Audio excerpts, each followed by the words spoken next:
E aí, meu povo bonito? Tudo bem com vocês?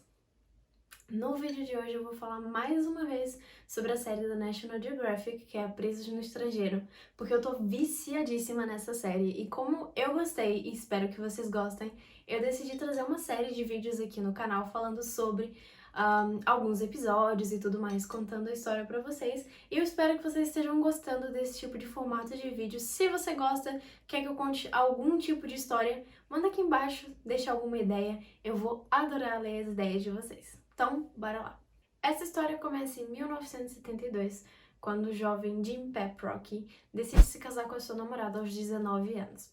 Ele então diz que sim, é uma decisão apressada, mas que ele estava muito feliz e ficou ainda mais feliz quando descobriu que ela estava grávida. Chris Jerry chama o seu cunhado para conversar e diz que precisa dele, que precisa contar com ele, que precisa de ajuda, porque ele entrou no negócio de traficar drogas e ele tá fazendo muito dinheiro e ele precisa de alguém para auxiliar ele nas suas viagens até o México. É então que ele seduz ali o Jim, dizendo que ele iria ganhar 20 mil numa viagem só, numa viagem que era bastante simples e que o Jim praticamente não precisava fazer nada. Jim então diz que precisa de um tempo para pensar, visto que era uma decisão muito grande para se tomar e ele estava bastante apreensivo no momento. Mas depois de alguns minutos, ele decidiu conversar com o Chris e dizer que ele aceitaria a proposta dele porque ele queria dar uma vida melhor para sua esposa e que ela estava grávida. E aquele dinheiro, 20 mil em 72, era muito dinheiro, então ele ia poder comprar uma casa e sustentar o filho dele com uma vida muito melhor. Para dar início a essa viagem, Chris e Jim vão fazer um check-up no avião. O Jim disse que o Chris não tinha nenhum curso de engenheiro, mas ele tinha pilotado aviões a vida toda, então ele confiava bastante no Chris. E para fazer essa viagem do Novo México até o sul do México, o Chris instalou no avião uma bolsa, uma bexiga de gasolina que daria gasolina extra para que eles não precisassem de fazer nenhuma paragem no solo, porque quanto mais tempo eles passam no ar, menos chance eles têm de ser apanhados. Após fazerem o check-up e ver que tá tudo no ponto, eles decidem então partir para sua longa viagem até o México, que tem 3.230 quilômetros. É uma viagem bem longa e dá muito o que pensar, e é exatamente sobre isso que o Jim diz na sua entrevista. Ele diz que durante a sua viagem ele começou a pensar no que ele tinha acabado de fazer, ele estava muito nervoso, porque ele tinha ouvido rumores sobre o México, e ele sabia que as coisas lá não eram muito pacíficas. Então ele estava com medo de ser assaltado, de quem é que ia estar esperando ele, se era uma emboscada. Mas eles acabaram por aterrar e tava tudo beleza. Eles viram pela primeira vez a maconha e eles transportaram a maconha para o avião da maneira mais rápida possível, para que eles pudessem decolar o mais rápido possível, porque como eu já tinha dito, quanto mais tempo eles passam no solo, mais é a chance deles serem apanhados, já que eles estavam ali ilegais e tudo mais, então eles precisavam decolar o mais rápido possível. Eles então transportaram 1 tonelada de maconha junto com eles. A viagem estava correndo tudo bem, estava tudo beleza, e depois de 2 horas de voo, é então que algo começa a correr mal. Porque se não fosse pra correr mal, eu não tava aqui contando a história, não é mesmo? É então que os dois palhaços se apercebem que eles tinham colocado todos os sacos de maconha em cima da bexiga de gasolina. E a gasolina de avião é extremamente inflamável, então aquilo começou a pegar fogo e o Jim disse que eles não estavam pensando em fumar maconha daquela maneira. É então que o avião começa a pegar fogo e eles são obrigados a fazerem um pouso ali no México. O avião então explode e eles olham ao seu redor e descobrem que eles aterrissaram numa ilha. E não tinha para onde eles fugirem. E se eles não fugissem dali o mais rápido possível, certamente as autoridades e os militares iam chegar e iam pegar eles, porque o avião estava pegando fogo e ele bateu, ele, né, caiu do céu e explodiu. Obviamente alguém deveria ter visto aquilo. Então eles tiveram a brilhante ideia de começar a nadar. Eles dizem que, pelo que eles viram ali da distância, parecia que ia demorar pouco tempo para nadar da ilha até a terra mesmo. Só que o que eles não contavam era com a corrente de água. que começou a puxar eles e levar eles pro oceano. E o Jim diz que só pensava na família dele, que ele queria voltar para casa e que aquilo tinha que dar forças para ele continuar nadando. É então que quando eles estão quase se afogando, aparece um barco de pescadores e salva eles. E leva eles então para uma aldeia. É nessa aldeia então que eles chegam na aldeia e veem que as coisas estão assim um pouco estranhas, as pessoas estão olhando bastante para eles.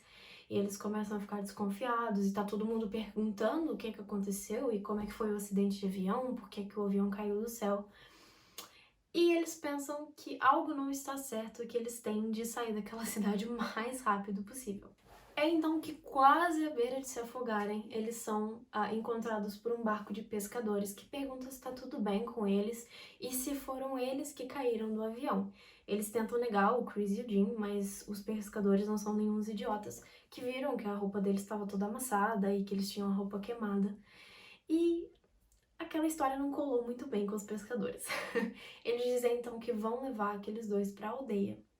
Chegando na aldeia, eles veem que as coisas estão um pouco suspeitas. As pessoas estão rodeando eles, todo mundo olha para eles e pergunta para eles o que é que aconteceu, por que que o avião caiu, e eles tentam não dizer muito. É então que o Chris olha pro Jim e diz: tá na hora da gente dar o fora daqui. Eles tentam sair correndo da cidade, mas ao fundo da rua eles só avistam um senhor que faz assim com o chapéu e vem a polícia prender eles, os militares no caso. Eles são então levados para a selva e o Jim disse que pensou que ia morrer ali, porque eles pararam, estacionaram no meio da selva e ele realmente pensou que ia ser morto ali, visto os rumores que ele tinha ouvido, então ele estava com muito medo. Mas, para a sorte do Jim e do Chris, eles foram levados para a cadeia. Chris e Jim, então, são levados para uma prisão no México. É então que Jim é levado para uma salinha, onde ele começa a ficar completamente apavorado. Ele entra nessa salinha e ele é deixado sozinho por algumas horas, e ele tem bastante tempo para refletir e observar o lugar que ele estava. É então que ele olha para a parede e vê várias fotos de pessoas que tinham sido decapitadas, tinham arrancado os membros delas, e ele começou a ficar um pouquinho apavorado. É então que entra o torturador do Jim e pede que ele tire todas as suas roupas e fique completamente nu. O Jim relata que ele se sentiu bastante impotente, que ele, naquela situação de estar completamente nu na frente de outra pessoa. Jim então é torturado com um aguilhão, que é um instrumento utilizado para poder manter o gado em ordem e conduzir o gado e tudo mais. Ele levou vários choques e o interrogador, o militar, perguntava para ele por que ele estava envolvido no acidente, o que ele tinha a ver com aquilo, como é que ele conseguiu aquela maconha toda. E o Jim tentava negar no início, ele dizia que ele não tinha nada a ver com aquilo, que o barco dele virou no meio do oceano. E então, depois de várias horas de tortura, o militar oferece um contrato para o Jim, dizendo que se ele confessasse, eles poderiam voltar para casa a salvo. O que não veio acontecer, não é mesmo? Ele assinou o contrato e foi condenado a 5 anos e 2 meses de prisão. Jim então relata que naquela cadeia tinha todo tipo de presos. Ele diz que tinha pedófilos, assassinos, usuários de droga. Ele diz que tinha muita droga, muita heroína, muito álcool. Eles conseguiam essas coisas todas. E para vocês terem noção de quão perigosa a cadeia é, os guardas não se misturavam com os presos porque era bastante perigoso. Ele disse que tinha entre 400 a 500 prisioneiros mexicanos lá dentro e entre 10 a 15 americanos. Então, os americanos tinham que se juntar e dar forças uns aos outros, porque eles eram vistos como alvos, eles eram constantemente testados e faziam emboscadas para eles, então eles tinham que andar sempre juntos. É então que um americano chega até o Jim e diz que ele tem alguns amigos, algumas pessoas que ele conhece de LA, que estão planejando explodir o muro principal para ajudar eles a fugirem, a escapar. O Jim topa 100%, diz que ele vai sim fugir junto com eles e que eles podem contar com tudo que eles precisarem. Jim então escreve uma carta ao seu irmão mais velho, o Kurt, e pede que o Kurt esteja presente nesse momento tão especial que é a fuga dele e que possa ajudar ele, né? e ele escreve uma carta pedindo que ele precisava muito e queria contar com o irmão mais velho dele. Kurt então responde o seu irmão com uma carta dizendo que ele sim iria ajudar o seu irmão mais novo a fugir e que ele estaria à espera do lado de fora da prisão com um carro de fuga, esperando o Jim e o Chris. Kurt então recebe a carta do seu irmão e responde dizendo que ele claramente iria o ajudar. Uma semana depois de receber essa carta, ele vai prestar uma visita ao seu irmão e aí eles planejam melhor esse plano de fuga, que é um plano perfeito. Ele diz então que ele vai estar esperando o Chris e o Jim à porta da prisão com um carro de fuga. Ora, o plano magnífico era: entre as 5:30 da tarde e as 8 da noite, esses homens de Los Angeles iam colocar explosivos no muro principal, que então eles iriam explodir e os presos poderiam fugir, se tudo corresse bem, não é mesmo? Passou uma semana e o plano era para acontecer na sexta-feira. Então passou uma semana, já que esse plano era para acontecer na sexta-feira, e o Jim disse que chegou às 5:30, 6:30, e ele já estava achando que não ia acontecer, ele estava bem desesperançoso, quando de repente eles ouvem um tiroteio. E o Jim pensa, ok, agora eu vou fugir. Eu já tô aqui 6 meses nessa prisão, então eu vou fugir agora. Mas, para a sua infelicidade, foram todos colocados nas suas celas e o Jim não conseguiu fugir. Seu plano falhou. No dia seguinte, Jim é levado para uma sala perto do gabinete do diretor, onde ele ficaria mais ou menos 2 ou 3 dias sem comida nem água. Ele ficou ali completamente sozinho.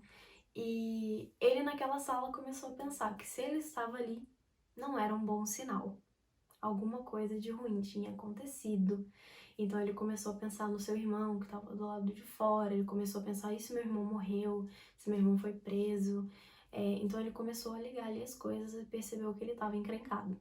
Ele foi torturado várias vezes, o seu interrogador perguntava como é que ele tinha planejado aquilo, o que ele sabia dos explosivos, onde é que eles tinham conseguido os explosivos, e então os guardas perguntam para ele o que ele tinha a ver com o assassinato de um guarda. Ele não sabia que um guarda tinha sido assassinado. Então ele passa 2 semanas naquela cela, sozinho, completamente sozinho, e é então que ele ouve um barulho de uma porta se abrindo e ele vê um americano passando. Então ele começa a olhar pelos buracos da porta, porque ele disse que era uma porta de madeira bem velha. Então ele diz que começa a olhar pelos buracos da porta e vê que é o seu irmão. O seu irmão tinha sido preso. Ele vê então que seu irmão estava bem debilitado, que ele parecia estar machucado, o que nos leva a crer que ele também foi torturado durante algum tempo. Uma semana depois que o Jim viu o seu irmão, eles são liberados para poderem estar na ala comum com os outros presos outra vez. É então que o Kurt senta e explica o que é que aconteceu para o Jim, porque ele até então não sabia o que é que tinha acontecido. Jim então descobre que de fato seu irmão estava esperando ele lá fora com um carro de fuga, mas o que aconteceu foi que, para a infelicidade de todos, um guarda estava saindo do seu turno e acabou por ver aqueles homens colocando os explosivos, e para que eles não alertassem as coisas, eles acabaram por dar um tiro nele. E quando o Kurt viu isso, ele ficou muito afobado, ele pensou, eu tenho que fugir daqui. E assim que ele ligou o carro para fugir, um policial parou ele e ele foi preso. Os polícias então interrogaram ele e eles acreditavam que o Kurt é que tinha matado aquele guarda, então ele foi preso por homicídio. O Jim nessa parte conta com muita tristeza no seu coração que quando ele foi preso ele só estava casado há 6 meses, ele tinha acabado de descobrir que ia ser pai, ele nunca poderia ver o nascimento do filho, né? Afinal, o filho dele já tinha nascido, e ele disse que preferia não pensar naquelas coisas, porque se ele pensasse ele ficaria maluco com tudo aquilo. 3 meses após a tentativa de fuga, Kurt, que não é bobo nem nada, fugiu na sua ida para o tribunal, e em dezembro de 1974, tanto Chris quanto Jim foram libertados. O Jim conta que ele sentiu um êxtase muito grande quando ele ouviu o nome deles serem chamados, e quando eles foram libertados ele disse que ficou extremamente feliz. Então eles voltam para os Estados Unidos, mas infelizmente, a vida que ele deixou para trás já não era a mesma. A sua mulher tinha seguido em frente, e ele tinha perdido o nascimento do filho dele, então nessa parte ele conta que ele ficou bastante triste com a decisão que ele fez, e disse que se arrepende bastante, né? Eu também me arrependeria. Então, pessoal, o que eu posso tirar dessa história é não confie em ninguém. E, acima de tudo, não coloquem sacos de maconha em cima de bujões de gasolina. Não é uma boa ideia. Fica a dica. Então, pessoal, esse foi o vídeo de hoje. Espero que vocês tenham gostado. É um vídeo num formato diferente, mas eu acho que são histórias interessantes. E se você tem alguma história que você gostaria que eu contasse, manda aqui embaixo. E eu com certeza vou ler e vou ter em consideração. E quem sabe eu não faço um vídeo sobre a história que você me manda. Pessoal, esses vídeos são feitos com muito amor pra vocês e dão muito trabalho, mas eu faço com todo amor e carinho. E por isso, se você quer dar um amor e uma força, deixa o seu like e se inscreve aqui embaixo pra eu sentir um pouquinho do amor de vocês. Um beijo, pessoal, e até a próxima!